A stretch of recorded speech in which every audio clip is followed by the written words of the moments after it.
Actividad número 4 de filosofía del módulo por Luisa Chaparro de 11.2. El primer punto, que era subrayar unas palabras de la lectura y copiarlas acá en una estructura coherente, organizada. El segundo punto, que era un crucigrama. El tercero era una sopa de letras. El cuarto, un árbol. Y el quinto, un mapa mental. A continuación voy a oscurecer la imagen para bajar la calidad del video y que se pueda subir más rápido para presentarlo. El tema principal de este taller pues era como la filosofía o la ideología que tenía Immanuel Kant y en la que se basaba para explicar y educar a las demás personas en cuanto a la filosofía. Immanuel Kant tenía una teoría llamada, o pues la hacía llamar, la piedra angular de la filosofía de Kant, y a veces también la llamaban la filosofía crítica. Obviamente, pues como su nombre lo indica, está recogida en su crítica de la razón pura, que fue algo que inició en el año 1781, y en ella examinó las bases del conocimiento humano y creó una epistemología individual. Eh, Obviamente, pues al igual que los primeros filósofos, Kant diferenciaba los modos de pensar en proposiciones analíticas y sintéticas. Una proposición analítica, pues es aquella en la que el predicado está contenido en el sujeto, como en la afirmación las casas negras son casas. Obviamente, pues de este tipo de proposiciones es evidente que afirmar lo contrario supondría, o sea, como plantear una proposición contradictoria, y ahí comienza a surgir una serie de preguntas que es lo que nos indica que sí estamos llegando al punto de la filosofía.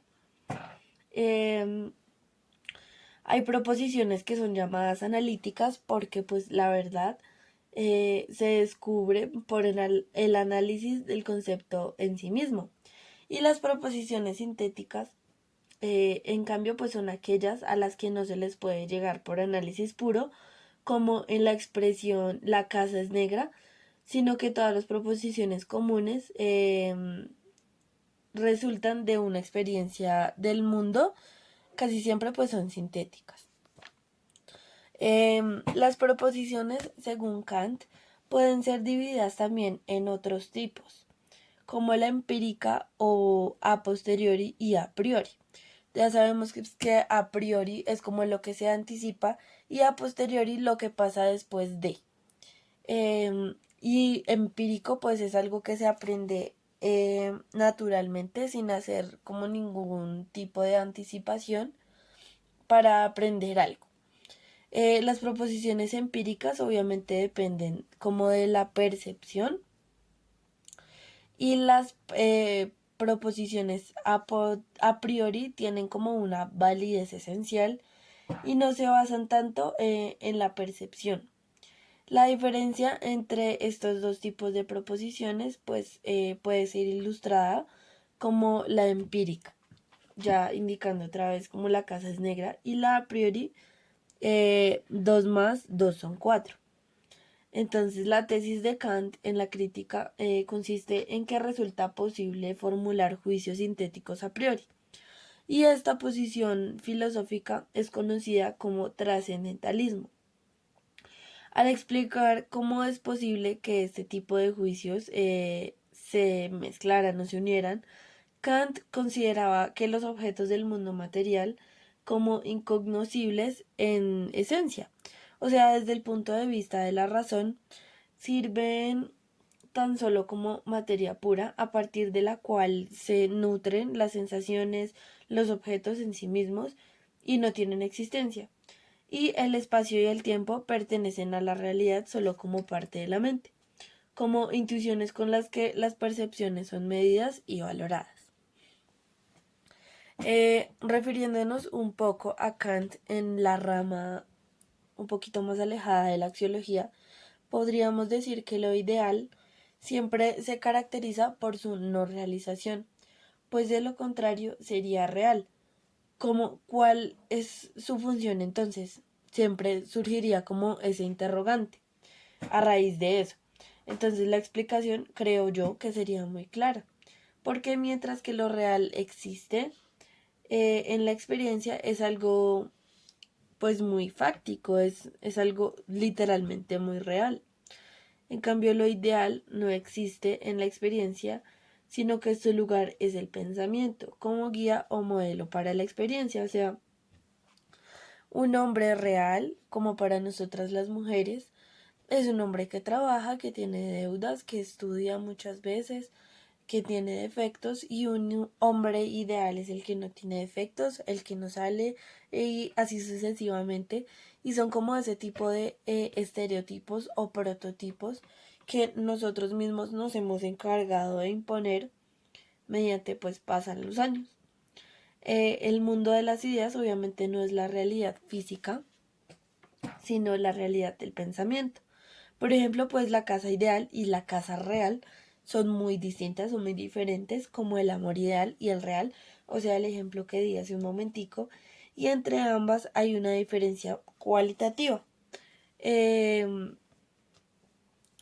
pero la casa idea sirve de modelo y guía para la casa cosa, y esta es precisamente a la naturaleza de los principios morales. Los ideales morales son ideales, o sea, quiere decir que son modelos a los que debemos ajustar nuestra conducta. Por eso, pues se decía que el problema de la moralidad no es el de la realidad de nuestra conducta, sino que es la real, sino, o sea, como la que debe ser. Por lo tanto, pues en la razón práctica no se trata de juicios de hecho, sino de que Kant, de lo que él llama imperativo y categórico, que no es otra cosa más que juicios de estructura similar a los de hecho. Sujeto más predicado, pero unidos no con ser, sino con deber ser. Por ejemplo, pues un juicio de tipo, los hombres son razonables, pero unidos con un ser, pero o sea, si dijéramos como los hombres deben ser razonables, sería un juicio moral. Y en el primer caso ya son razonables, en el segundo no. Si la base de la razón teórica es la experiencia, la de la razón ya son razonables. O sea, en el segundo, la práctica son como las ideas entendidas como reglas para la experiencia, mientras que los conceptos son nociones de algo. Las ideas son nociones para algo y para una afinidad que obviamente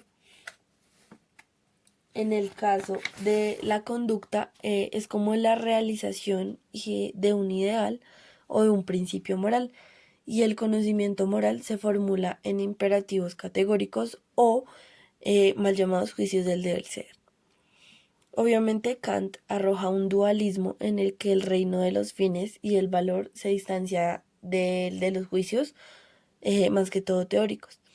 Propugna también pues que una ética sin llamada formal frente a las éticas materiales de la naturaleza prescriptivas.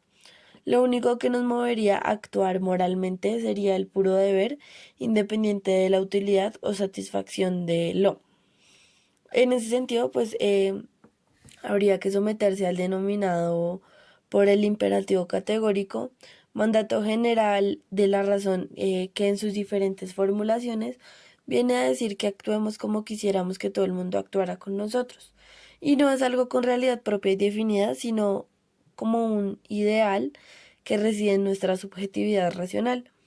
Recordando pues que toda la filosofía de Kant trata de que los límites del hombre y concluye su imposibilidad para acceder a supuestas realidades absolutas, como por ejemplo eran los valores para Platón. Los ideales o los valores corresponden a la subjetividad del hombre, son sus ideas siempre relativas al propio ser humano, las que orientan y determinan la conducta.